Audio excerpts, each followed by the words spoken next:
Hello all, Mike at Seeker Electric Fix. Just wanted to go over some of the new stuff that I'll be doing this year with Seeker. So this is the first one you'll see. I'm going to release all of them at the same time this year. But this is the first in the series that you'll see. This is the face, which is a FuzzFace. Pretty classic layout. You got your fuzz and your volume. Actually have labels on these. Some people have been asking for them. And just minimal graphics, logo. These all have power, 9-volt power. It is center negative, so you can use a standard power supply, but it has to be isolated. And I'll share more with that later once we get into the circuit a little bit. But then also they'll all have LED, kind of integrated into the design a little bit as well. So nice and clean, pretty simple. I really like these Zonk 2 style knobs, so I think I'll be using these on all of them. They just kind of they fit the aesthetic, I think, really well. 125B size enclosure, so quite a bit smaller than most of the things I've done in the past. Inside, just super clean layout, nothing too crazy, but just trying to keep everything very simple and try to fit everything in there so it's not cramped. We've got battery power here if you wanted to do that on all the pedals. Probably most people don't use this anymore, but if you want to, it's there. And I know sometimes I just bring one pedal with me somewhere and I don't want to bring a board, and you've got power for your fuzz. And some people just like the way it sounds. You know, it does sound a little different, feel a little different with power supply versus battery. But that's a debate for another video. Here today we're just going to talk about this pedal. And on this one, so board design by Alec at Mask Audio Electronics. Thank you, Alec. Huge shout out. You always come through with awesome, clean layouts. This one I really wanted to do something very similar to the FuzzFace original layout. It's slightly modified just to keep the traces closer and keep the noise down and everything. But basically you've got your new old stock caps here, new old stock transistors, input cap, which is stock value, 2.2 microfarad. You've got output cap. This is 0.01 microfarad, and that's stock value. This is bypass cap, and that works to kind of increase the gain. On Q2, where it bypasses the emitter ground, and it just increases the gain a little bit. You can adjust the value of this to increase or decrease the gain, but this is just the stock value on a FuzzFace. It's 22 microfarad. The resistors on this side, you've got your bias resistor for Q1. That's stock value, 33K. You've got a voltage divider here. That is not the stock value. That's really kind of the only major change on this from stock. Stock, they're not super loud. It doesn't sound too much different, but it's just a little louder. I've had some people ask to make them louder through the years, so I just tend to make them louder all the time now. And you've got a little more range on the volume pot to increase it, you know, especially for people who are playing live. It really helps a lot to be able to cut and be able to push it a lot louder than stock value. This is 1K, stock there 470 ohms, so it's about twice as much, but I'd say not quite twice as much on the volume. And then this resistor up here, this is just for the LED, so it's not really in the audio path, but it's just pulling the voltage down from 9 volts so it doesn't fry the LED when you turn it on. Over here, this is a feedback loop from Q2 back into Q1, and the resistance of this will basically determine how much signal is going back in, and that just helps increase the gain and sustain. Without it, it's not quite as fuzzy. With it, you get a lot more fuzz, and it's, again, controllable with the value. This is stock value, 100K for a FuzzFace, but you could adjust it. I've always wondered what would happen if you put a pot on there. I just haven't really messed with that, but it would be really fun to do, potentially. You've also got something you don't typically have on a vintage FuzzFace, but you do see it on quite a few modern FuzzFaces. This is trim pots. This is for the input trim, and that will adjust. It will give you a little more resistance on the front of the circuit as you turn it up, and essentially that kind of cleans up the circuit a little bit and gets rid of some of the low end fluffiness as you turn it up, and eventually it will clean it up so much that it's kind of like an overdrive, or like a fuzzy overdrive. Cleans up better, of course, when you have a little less gain on there, but it cleans up really well on all the settings, all the way down like that. It's stock. I'll likely ship them just a little bit backed off. I kind of liked it. I like it best just a little backed off. Kind of cleans up some of the low end. We'll hear that in just a minute. What that can do. And then this is your bias for Q2. That will give you a good range of adjustment from very wide open all the way down, where it's kind of really spitty and nasty, a lot of pick attack. And as you turn that up about midway, there's a little range here about where you're adjusting about a volt, and that will that's kind of where you're stuck. About 4.5 volts on Q2 collector is what the internet says, but generally around there is kind of, I think, where you'll find it sounds the nicest. Past that, it starts to gate, and you could run it there if you want, but generally not going to clean up anymore. Definitely a different sound than a FuzzFace, but a very cool sound, and I'll demonstrate that in a minute as well. But I'll also show you on the meter, kind of, we'll get this to around 4.5 volts, but you can kind of do that by ear as well. You can really hear where that starts to adjust between that, like I said, about a volt, where before it gates and before it starts to get really crispy and textured, there's just a little sweet spot in the middle. And you can kind of do that by ear, but I'll show you on the meter as well as we adjust it. So I'll ship all of these just around 4.5 volts, just as the stock sound, but you know, you can put it kind of wherever you want. This is a positive ground. Again, I was going to say about powering it, because the audio and the power shares ground, and this is positive ground, and most effects are negative ground. It's a lot to wrap your head around, but essentially you can power this with a normal power supply. You just can't daisy chain it, and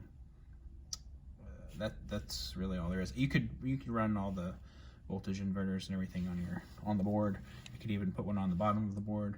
It just increases the price, increases the noise floor, all of that stuff. I'm trying to get this as simple as possible. Try to keep it, you know, very clean. And this power supply will work great as long as it's isolated. This is just running on a 1 spot right now, and I have just like a Strymon power supply. I have a True Tone power supply as well. Both of them sound really great. Or you can run on a battery. Sounds kind of good with a slightly dead battery too. So you can experiment a lot with that. But I'll show you now,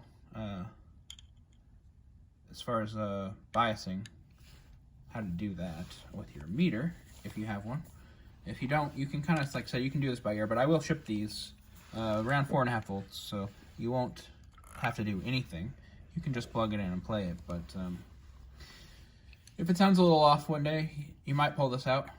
These will be labeled on the final production. This is, again, like a working prototype, so once I get the production ones ready to go, they will have labels here for input and bias, so you'll know which one you're turning.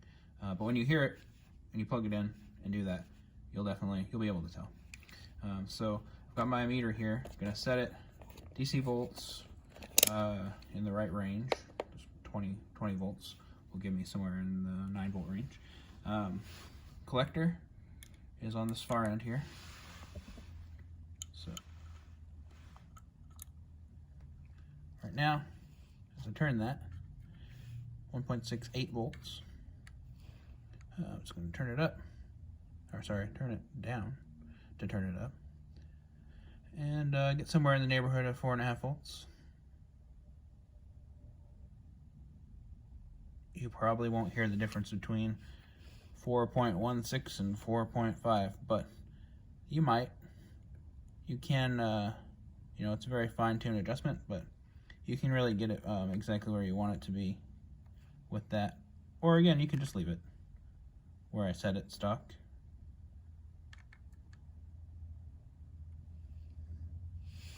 There we go. And with this adjustment, I think stock, I'm going to set it just about, this is a stock, no resistance FuzzFace, and I'm just going to, just about here, just kind of cleans up again, cleans up a little bit of the low end fluffiness, and get a little more clarity with that, but still having the full power of the FuzzFace. So we're going to plug it in and play it now. I'm just going to set the fuzz all the way up. The volume is a little past unity. Again, this is louder than a stock FuzzFace, so unity is around here, and you can go just a little past, and then way past, and then it gets very compressed as you turn it up, but just about here is a little past unity. Fuzz all the way up, that's where I like it. You can run it lower, and you know, I'll have a lot more videos demonstrating the range of that, but this one, we're just going to leave it there to listen to what the trim pots do when you turn them. And yeah, that's it. So I'm just going to plug it in and we'll play.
So you can really see what the bias could do there.